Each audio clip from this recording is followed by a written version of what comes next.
Happy Halloween, everyone! I am here to share a Halloween layout for the Crafters Workshop, and I'm going to feature these two stencils that are from the new release. They're SPIDERWEB stencils. There's a large one that fits in a 12 by 12 sleeve, and then the smaller one. And I started with this die cut I had just sitting around probably from last Halloween, and decided to use that as my title. So I misted it with some orange mist there. And what I had thought I would do would be to use the stencil as a mask for embossing. And I've never embossed this large of an area before, so I really wasn't quite sure how it was going to work out. But I thought I would give it a shot, and if it kind of turned out a little bit messy or splotchy, then that would just kind of go along with the spiderweb theme. And I knew I wanted to make it, do it in a metallic color to kind of give the web like a little bit of iridescence for my background. So that was what I did. You can see how large that ended up being, and I used the, it's a Zing American Crafts embossing powder, and I believe it's pewter. And I was actually pleasantly surprised at how well it went on, and how clear it stayed through, and how easily it heated up. I was afraid it might get too splotchy, or just because it was such a large area. I just used a dry brush there and cleaned off a little bit of the powder. I didn't treat the paper with a anti-static powder bag beforehand, but it really wasn't too bad. So I'm just going to clean up there a little bit, and then I'm going to use my heat tool to go ahead and cook the embossing powder here. I think it's kind of neat. You can see when it really starts to turn metallic, you can see the reflection of the heat tool in the web there.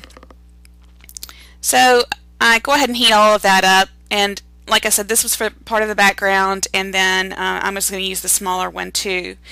I also have another scrap piece from something I did months ago with another doodling template that's just a portion of it, this circle, and I sort of cleaned off my palette brush with it, and so I'm going to use that at the base too.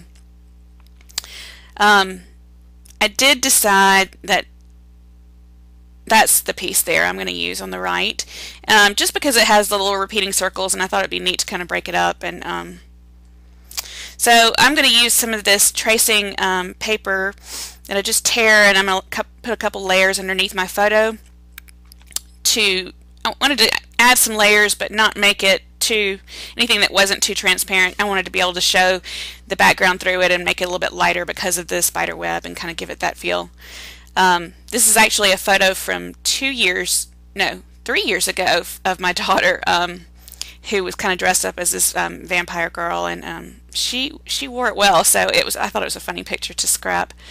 And this is the tiny web I'm going to use just some white embossing paste on, and then I kind of just put it down and kind of use it as a stamp almost for what was on the back, and it gave a neat effect too. So after that's done and I dry it a little bit, I decide which piece of that trim, that little leftover piece, I'm going to use, and where I'm going to use it. I decided to use it at the bottom because I didn't really have, I'd kind of put the big web off center. So the paper did warp a good bit because of all of the embossing powder and the heat, and I was trying to straighten it out a bit. So what I decided to do was once I trimmed that off, was to mount it all onto another piece of black cardstock so that it would not warp, and it would be, much more rigid. So that is what I ended up doing. I will have the stencils linked below, and the name of them all too, so you can see which one this comes from. It's a piece of one of the doodling templates, like I said, so it's not, the whole thing isn't that just repeated circle. I just did it that way.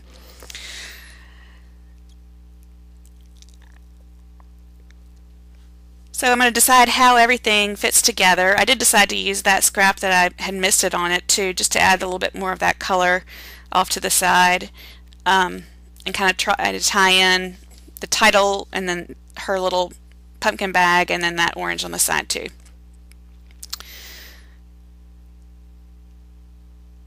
And I put it on pop dots to give it a little bit of a dimension.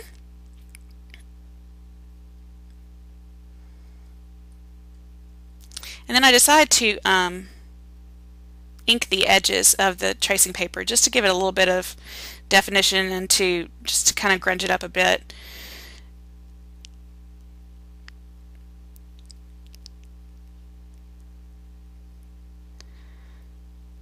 I'm trying to decide whether I want to put it in the middle or whether I wanted to have my title in the middle of the spiderweb there. So here's where I decided to go ahead and adhere it back down to another piece of cardstock to really, and I used a lot of adhesive here just to get that warp out of it and to really make sure it stayed down. Sometimes it's hard to do that because then if you mess up it's too hard to pull off and start over, but I got it on there pretty good.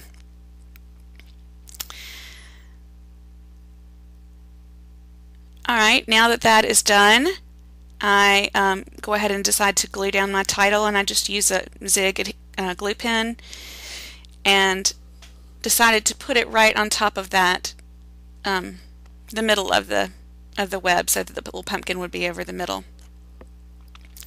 And I've just put a acrylic block down on top of it to weigh it down while it dries, and then I get my tracing paper lined up the way I want to, and then go ahead and pop off the dots and put my picture on it.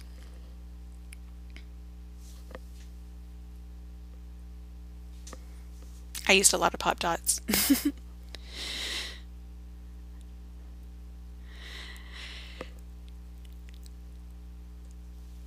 And I decided just to keep it simple and just have them right next to each other and not do anything too complicated.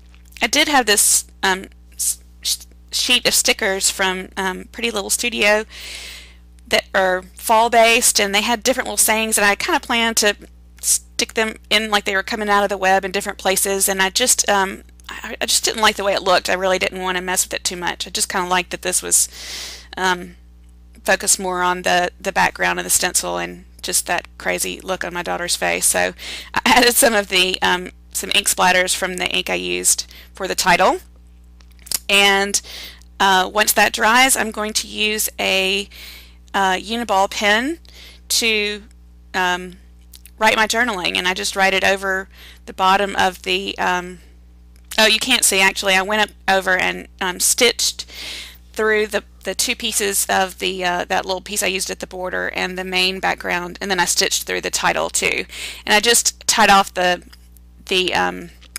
ends and just cut it and let it loose. Kind of messy, so I didn't do that on camera. So after that gets done, that's when I go back and do my journaling at the bottom. So I add it there in the white gel pen and put the date at the top, and that is pretty much it. You can see the close-ups and the final product at the end. Thanks so much for watching. I hope everyone has a happy Halloween, and that you check out the new release stencils at the Crafters Workshop. Thanks so much. Bye.